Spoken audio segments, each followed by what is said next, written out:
Hi, Jenny. Good morning to you. How are you? I'm doing great. Thank you for having me. I'm excited to be here with you this morning. Likewise. Jenny, thank you so much for saying yes to be interviewed today, albeit that today is a super important day for you. And for our listeners, Jenny is right now in Sarasota, Arizona, Florida. Sorry, Florida. Yeah, and she will be evacuating because of the hurricane that's coming her way. So we'll make it as fast as we can. And then, yeah. All right. So for our listeners, and for you, Jenny, I'd like to introduce myself formally. My name is Nicolette. I am the creator for the podcast titled You're Worthless. Read that again. The juxtaposition of your very soul. Now, let me read a bit of introduction, and then we can get right into our conversation. Wonderful. So, hey everyone, we have Jenny Alday Townsend here with us. Jenny is a successful entrepreneur who has made it her mission to help others navigate the challenges of marriage, business ownership, and balancing both. Now, after facing her own struggles in marriage and successfully overcoming them, she has developed a deep understanding of the complexities of relationships and the importance of effective communication. Jenny has since created the Stroke It Guide, which provides practical tools and strategies for individuals looking to improve their relationships. With a compassionate and empathetic approach, Jenny empowers her network to take control of their lives and relationships and create a fulfilling and happy future for themselves. Wow, Jenny, so much to unpack, but yes. I was just thinking maybe we don't even need a show. No, I'm just kidding. I'm looking forward to sharing and inspiring your listeners and, answering any questions. And yeah, just grateful to share the journey. Likewise, likewise. So, okay, Jenny, first off, what was it like growing up as a Jenny Townsend? Well, so growing up. So I would say I had a really great childhood, even though my parents divorced twice, not just once, but twice, remarried three times. Yeah, very complicated system, divided households and all of that stuff. But overall, I had a really great childhood. My parents gave up their lives for us kids, and they dedicated a lot of time and a lot of energy and a lot of love to us. So I feel very, very fortunate. I was involved in all sports. I was involved in 4-H. I was involved in a lot of community-based hobbies so that I could learn the value of teamwork, communication, social skills, empowering others, but most importantly, leadership. Wow. Whoa. Okay, can you tell us what is your backstory? So when I think of my backstory, my parents were entrepreneurs. So I have always had an entrepreneurial spirit within my blood and a desire to always do what I love. So I love to work. I love to create opportunities for myself and for others. And I think it's just based on the work ethic from like living on a farm and my parents owning several businesses. We owned a window cleaning company. We owned a hay business, a fence building. We had a paper route.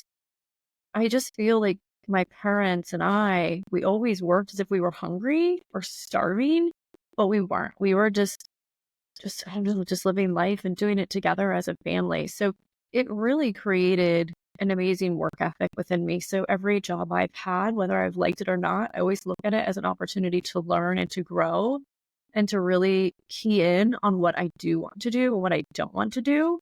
And it allowed me to create some amazing roles throughout my career.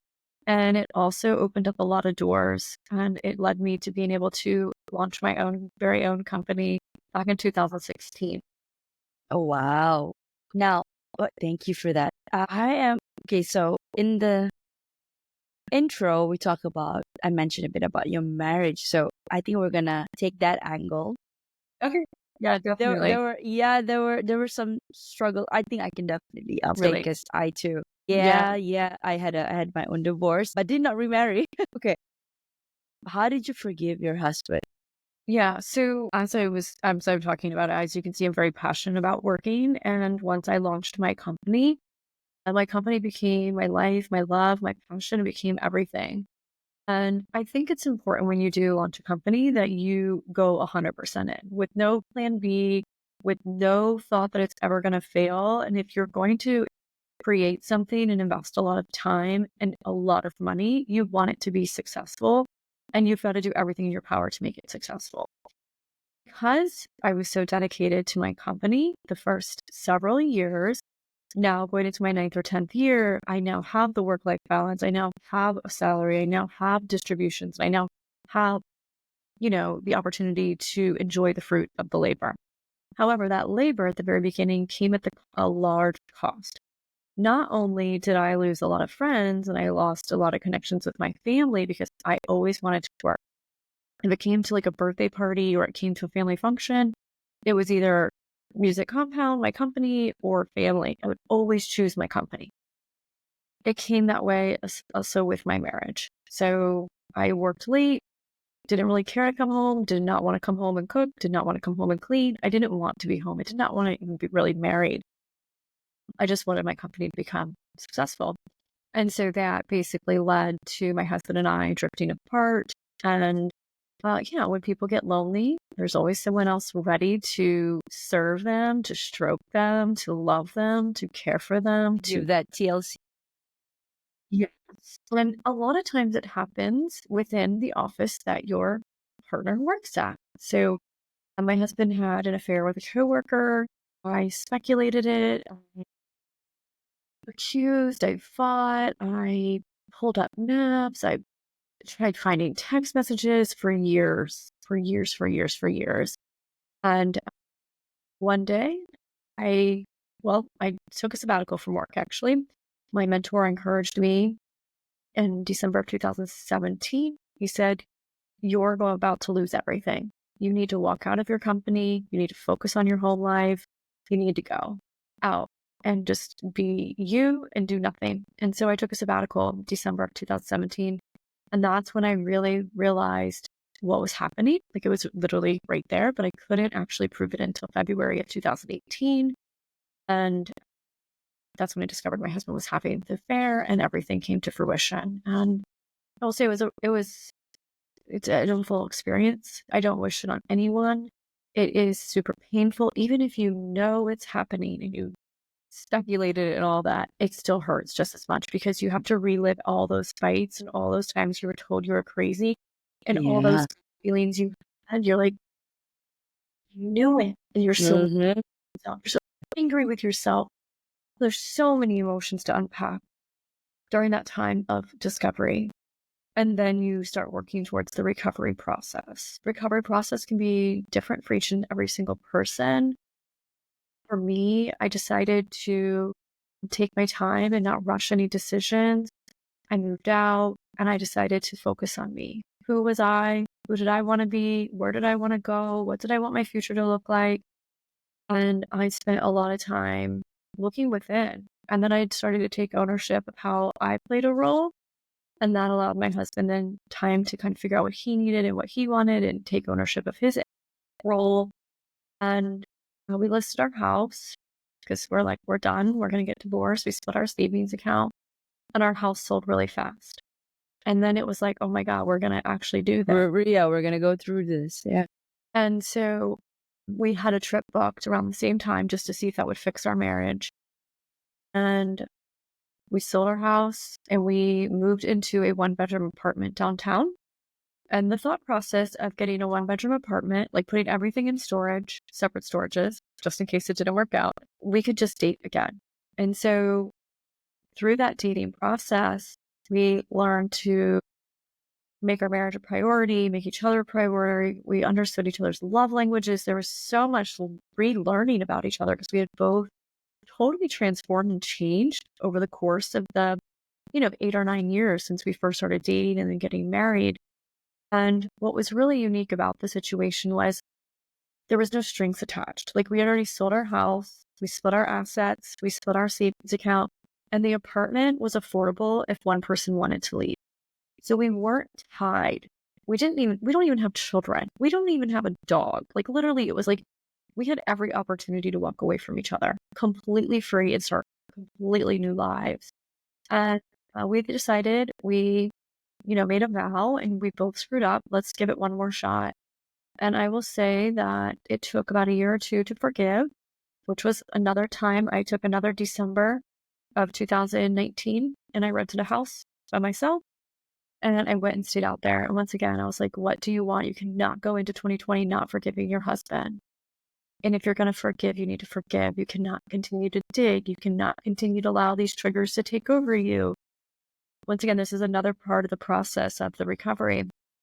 And I made a decision that I was going to forgive him. And later that year, I forgave him. And ever since then, we've been just rebuilding, and our marriage has become better than it ever has been.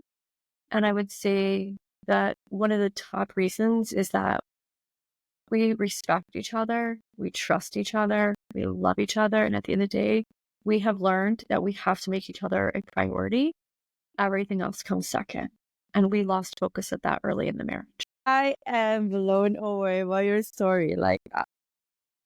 Okay, I think a lot of people will be able to read and is gonna be so grateful for this episode, because right now as we speak, we have, at least today, I think in the last couple of weeks, I have, scrolling past Instagram, I've seen celebrities, female influencers across the country going to court and filing for their divorce. Yeah. So Jenny, you are here like at the right time right now. Like, okay.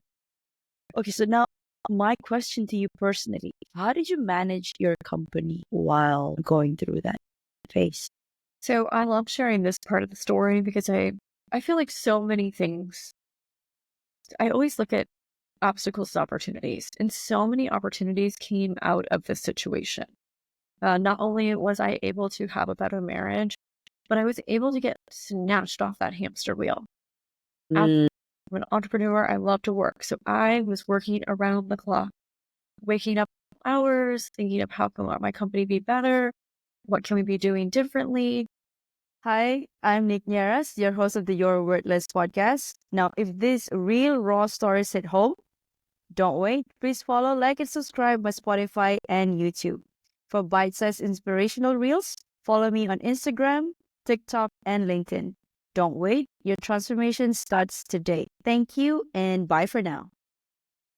And, you have the stresses of like the financials going up and down, people coming and leaving, and you never ever really shut it off. So when I took the sabbatical back in December of 2017, I basically left my company in the hands of a person that I hired in October who was 19, a 16-year-old, and then a bunch of adults.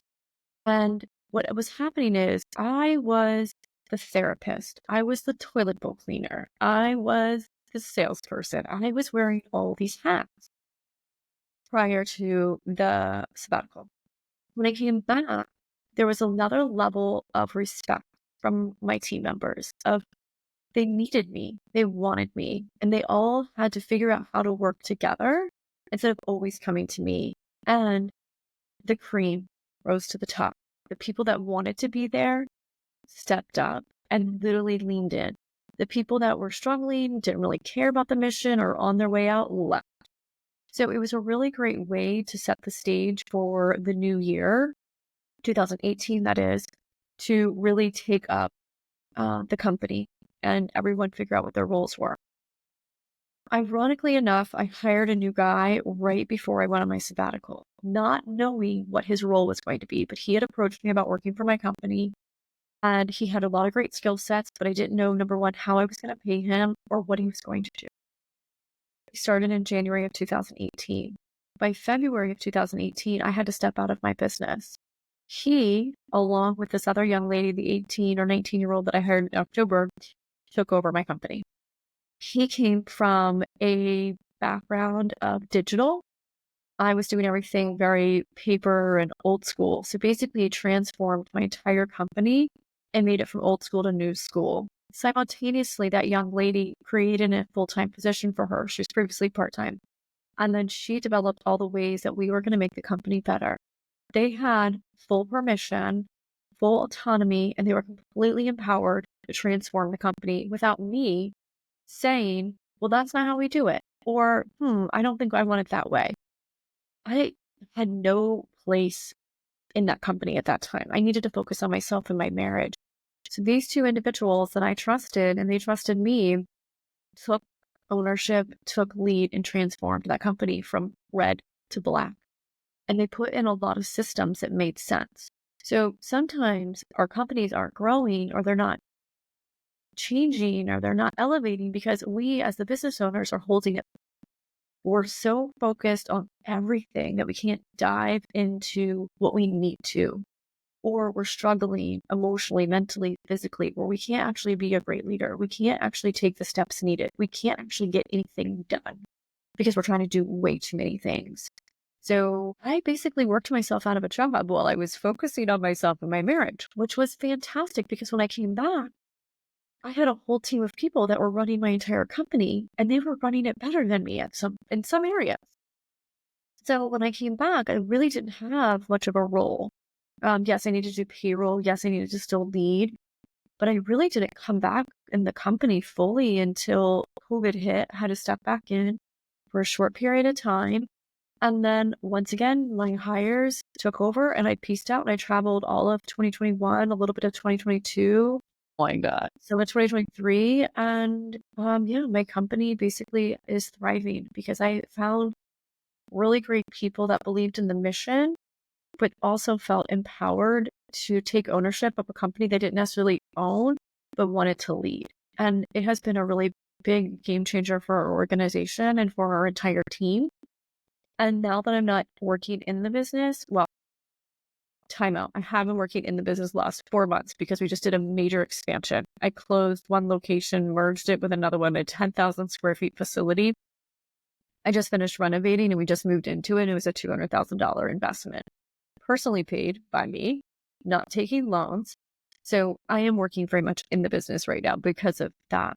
But for the most part, my company has been able to thrive and I can work on the business and work on my people and on the future versus on the day-to-day operations. So I want to encourage any entrepreneurs or any business owners out there listening, empower your team, trust them, allow them to screw up, allow them to make some decisions.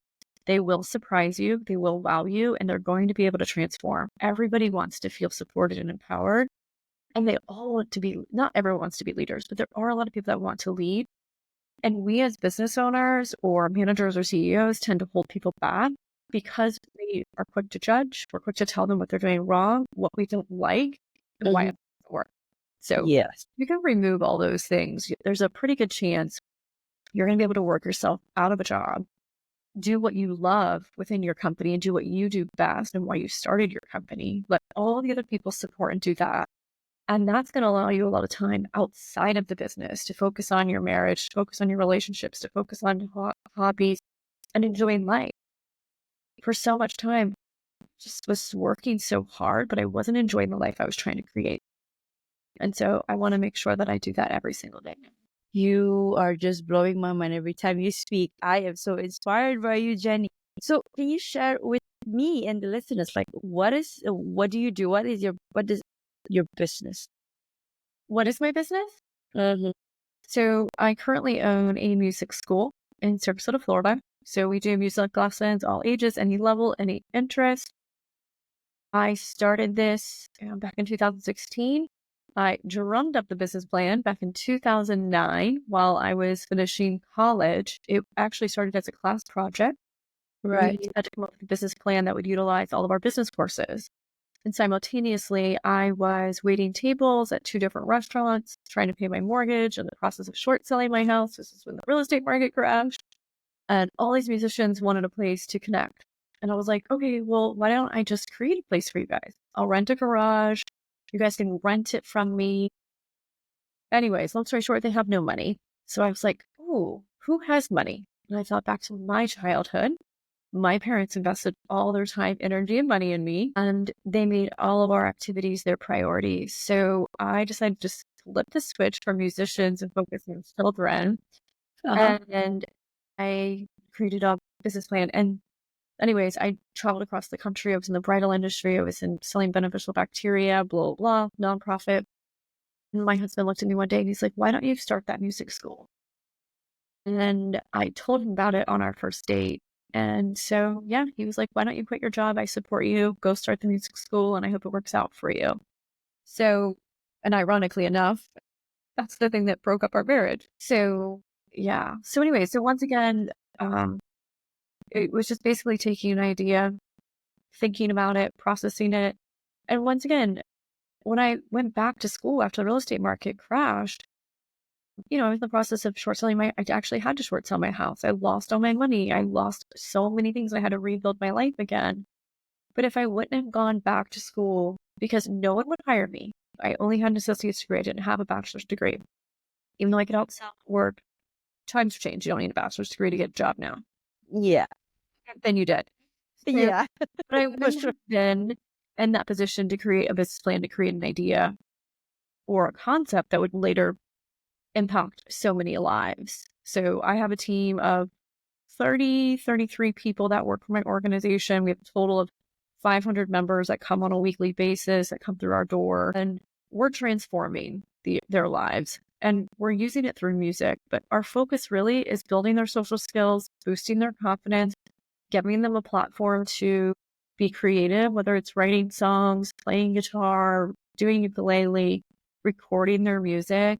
And then we have even our older members have always dreamed about being in a band and singing and performing, and they're getting to live out those dreams. And our community is so powerful and so strong. And yes, people call our company for music lessons, but what they're getting and why they say yes is because of the transformation. So I'm super proud of it and just so grateful that I get the opportunity to impact so many people. I'm so proud of you for Thank you. really such a great, yeah. So what instruments do you play? So, interesting enough, I don't have a music background or an education background, and I don't play any instrument.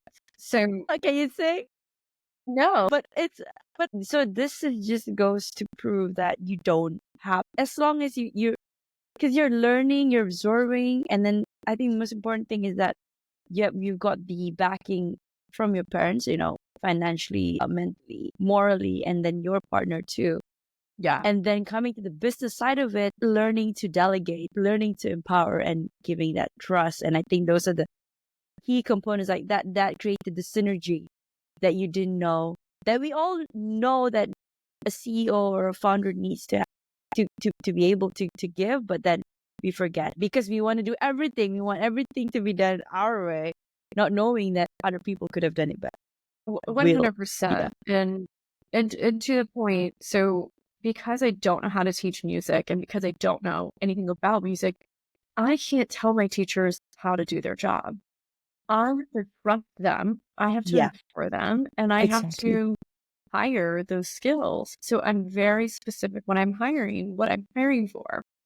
And they did teach me how to play ukulele. So if you go onto YouTube and you type in my name, I did learn to play this song, "The House That Built Me" by Miranda Lambert. And I learned that in January of 2019. And it's all about going back to your childhood.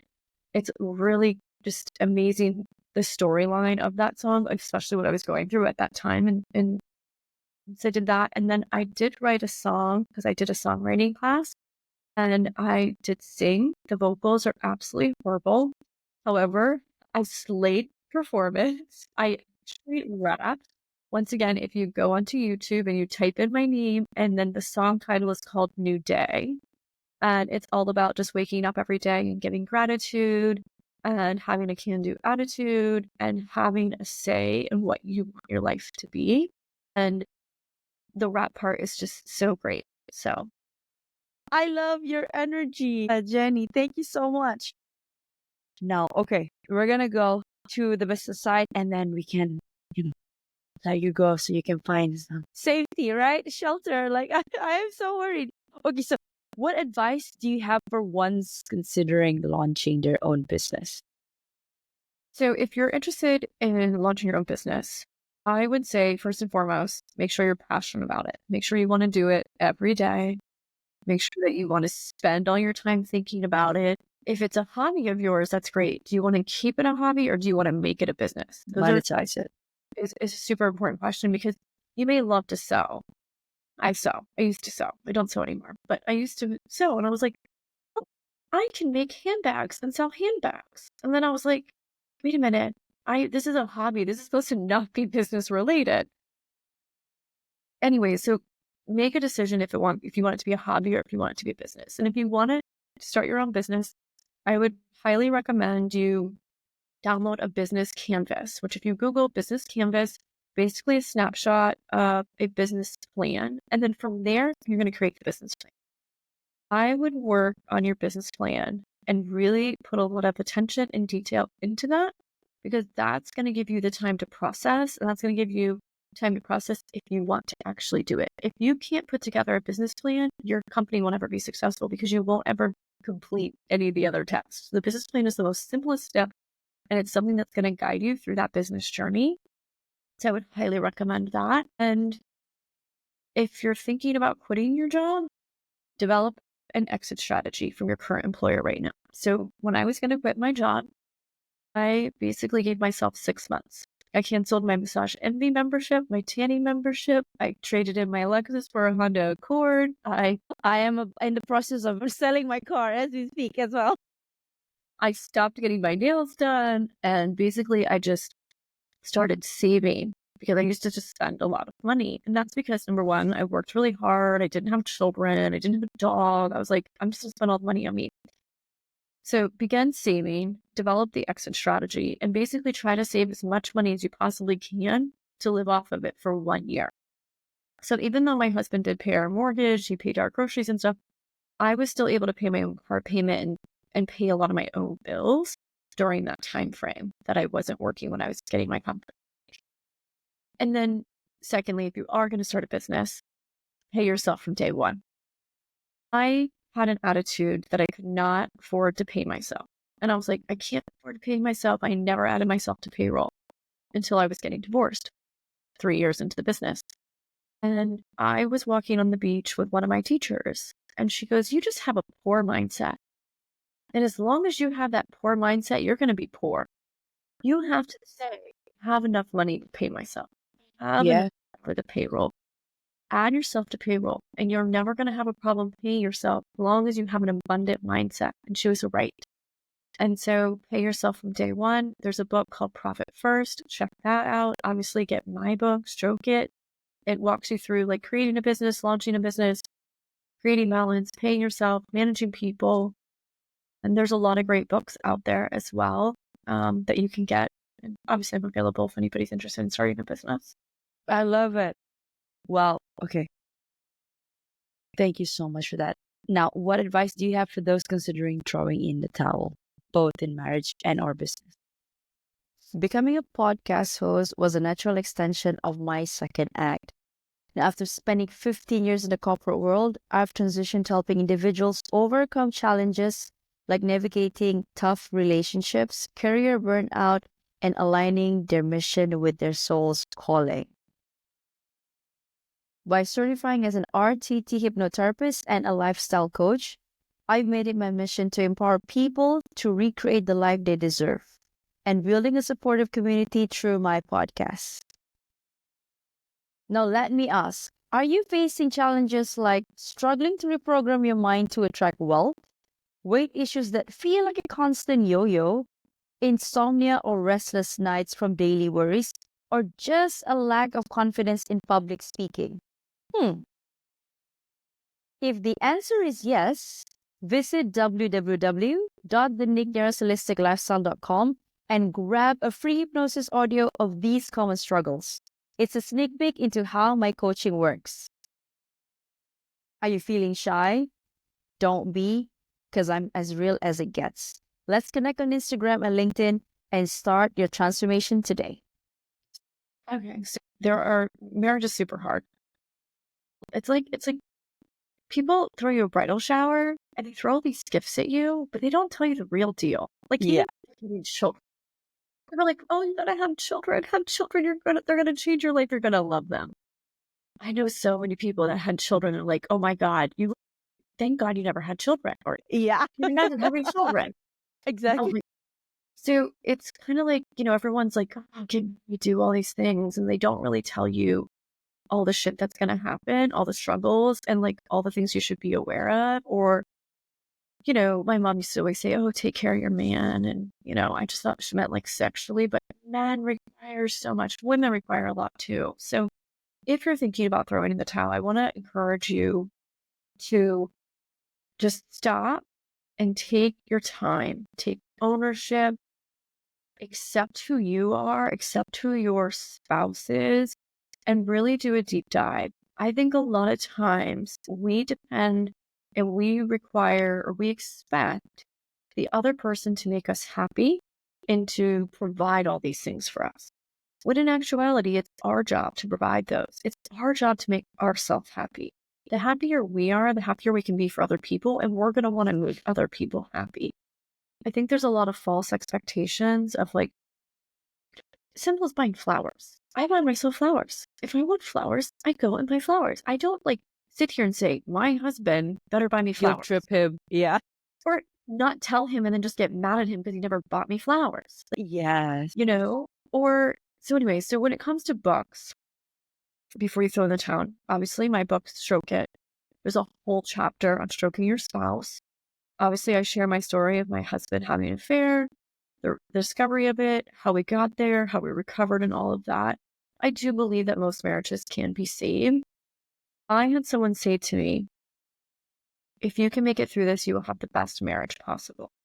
When you're going through this discovery phase, or if you've been married for 20 years and it's like the kids are finally out of the house and you've been waiting for this moment to leave and you've lost yourself and you're just so unhappy, that's the moment you need to stop right then and there before you walk out of the door and focus on yourself and focus on your spouse. It's not too late.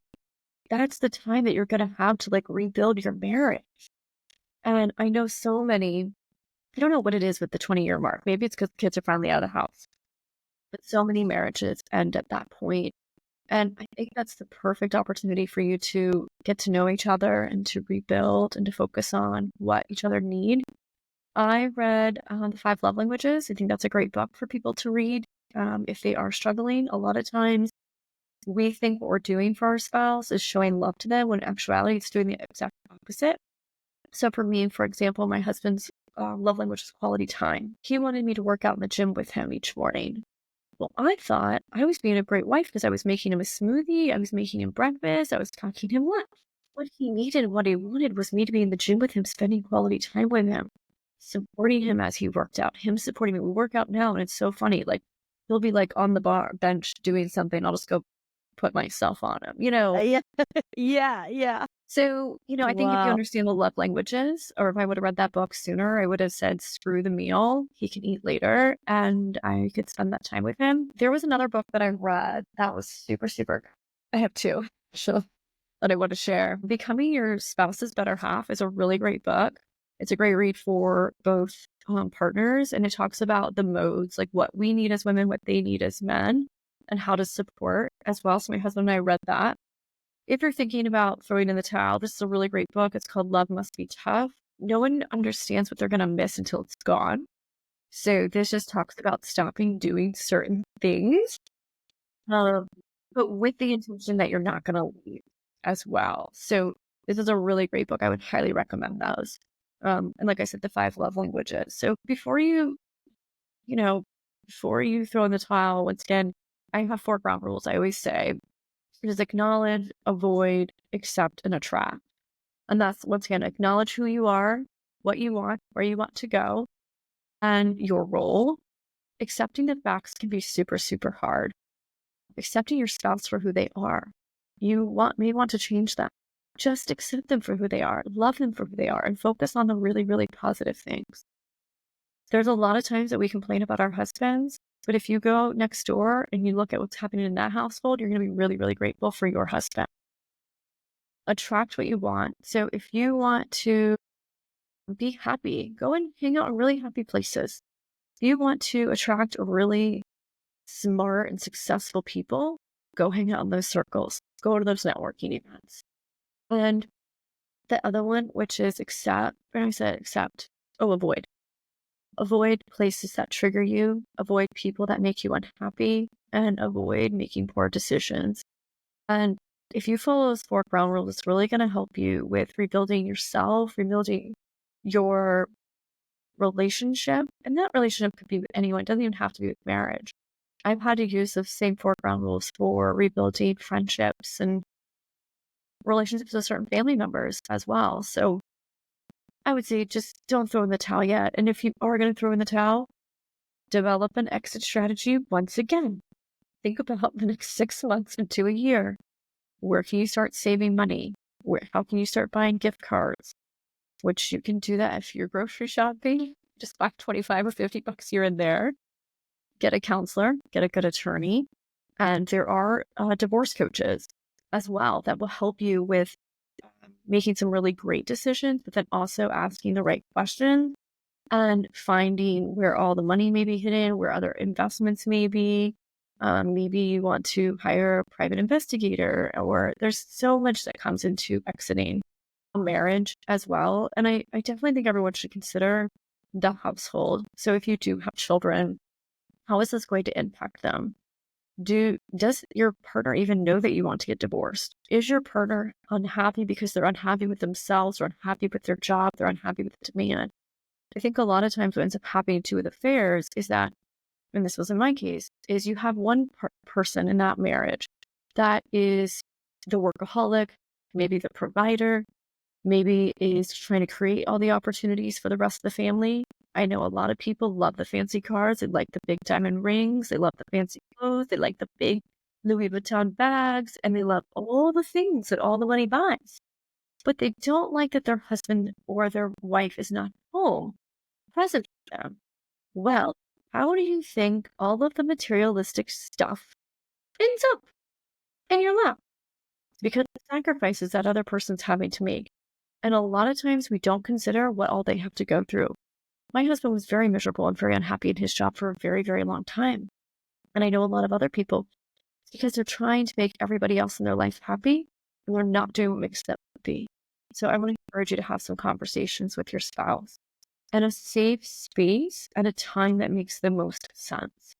Having a conversation about your relationship first thing in the morning before your husband or your wife goes to work, not a good time. At the end of the day, when everyone's stressed and has maybe had a crappy day, or they've been schlepping people, or they've had a bad meeting, it's not a good time. Now, there's probably never a good time is what you're thinking in your mind. However, if it's a priority, you're going to create the time, you're going to put it on your schedule, and you're going to make sure that both of you are in the right headspace. You're both calm and you're both open. That doesn't mean come and judge and say, I hate that you do all these things. I would encourage you to focus on what you love about this person and what you value about that person first and foremost, and that you want to mend your relationship and you want to make it work. And then you can say, these are the things that I struggle with. This is how it impacts us. And then, or even maybe write each other a letter and open it and read it at that same time as well. But a lot of times it's because we don't communicate. We expect our partner to be a mind reader. And once again, we have all these expectations that they're going to be this way or that way, and it's not the way that we want them to be. So that's a lot of advice, I know. Wow. Jenny, I could just shut up right now and just let you lead everything. Like, I love it. I just hated that I have to let you go so soon. I would love to have you on back for second season, and that's yeah, we have to get back on because I have so much more to ask you. So what are you working on currently? What am I working on currently? Well, I'm currently working on getting myself back out of my business and start working back on the business. We're going through some transitional changes right now. And I just finished this book, Traction, which is a great business book. If you haven't read it, definitely read it. And I'm working on some other things to make my company a little bit more efficient and more profitable. Obviously, with the expansion of a 10,000 square feet facility, there's a lot more costs that are associated with it. And so I'm just really needing my people to be as effective as possible. And I think what times like our employees are just like on the hamster wheel and just checking boxes, and they forget to lead with intention. They forget to think big picture, and they just want to do all the easy stuff because it makes them successful. They're not comfortable with being uncomfortable. And so right now I'm going to be spending the next quarter really on the transition plan of individuals and what their next year is going to look like and what the company is going to look like in the new year, and potentially bringing on some new hires and restructuring. So as far as my music school, I'm going to be working a lot on the business and restructuring so that we can be super profitable next year. There is a goal in the future, a long time from now, of maybe franchising it, maybe exiting, selling, and all of those things. So you've got to really have some great systems in place along with the right people in the right seats. And so That's right. I'm really going to be focusing on that in the next couple of years. I also have my own podcast, which is called Stroke It, and Yeah, I'm launching season 3 in the next couple of weeks. I've got 150 or 160 episodes, and that podcast is all about inspiring people to take ownership of their life and basically stroke the individuals in their lives so they can have better relationships. So we talk a lot about stroking ourselves, which the better we are, the better the people in our lives can be. We talk about relationships. We talk about employees, how to retain them, how to maintain them, how to keep them happy and engaged. We talk about employers. So how are you stroking your employer? Not literally, but how are you, showing up on time, professionalism, buying into the vision and all that. And so it's really just great. A lot of my guests have some really great resources and downloads. A lot of them are authors and coaches and CEOs.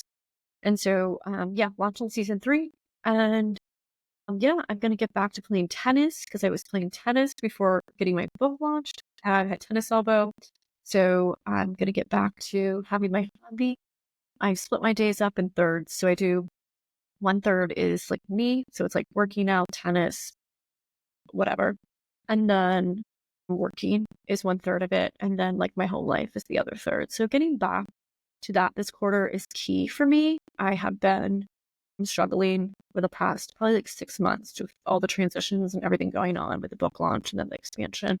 And then we moved and blah, blah, blah. So I don't well, get it. I think you just become you're now my new idol, Jenny.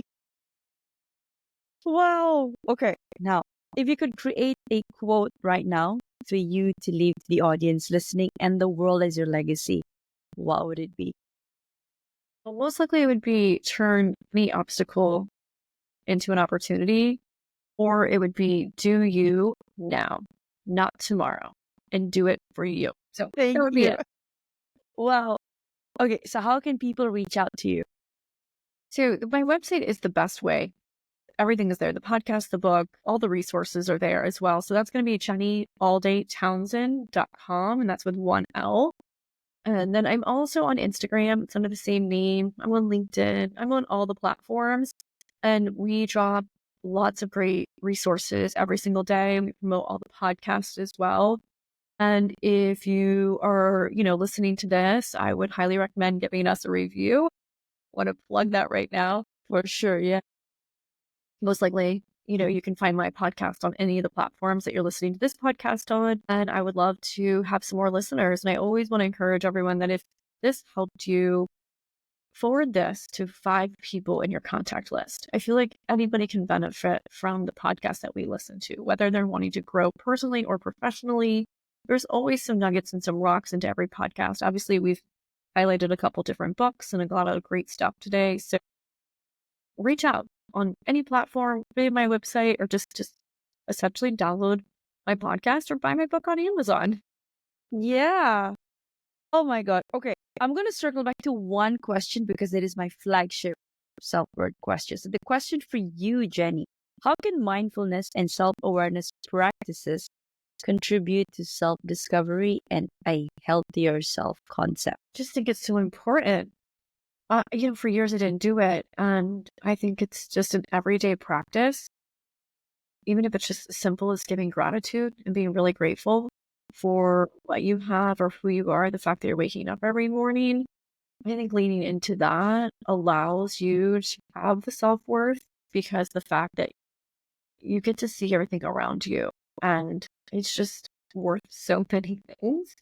Whether it's like, the cell phone you're using, to call the people that mean something to you in your life or the bed that you're living in or, sleeping in and things like that. So, I don't know if that answers your question, but I don't know. I always think That is not a right or wrong answer. I always think just leaning into gratitude can boost yourself Love it. as well.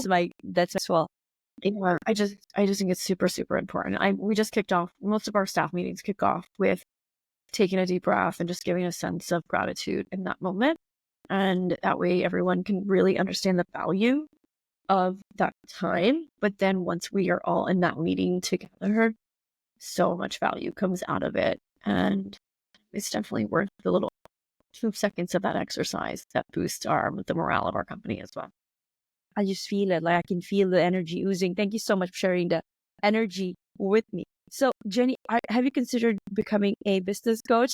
It's like when you write a book, everyone's like, "Oh, you got to have this whole platform. You got to have all these things," and it's like, it's like, yes, eventually, but right now I've got to coach my own people and cheerlead and lead them, and Oh my gosh. actually, I'll do that. I do have some stuff that I'm working on as far as like coaching in the future, and I love mentoring. Beautiful. I feel like I've always done that, but like to like, I guess, label it and have people pay for it Right. is something different. So we'll see what happens in the new year. I love it. I love it. Well, I do want to be signed up. So, because yeah, you're definitely my idol now. Thank So, yeah.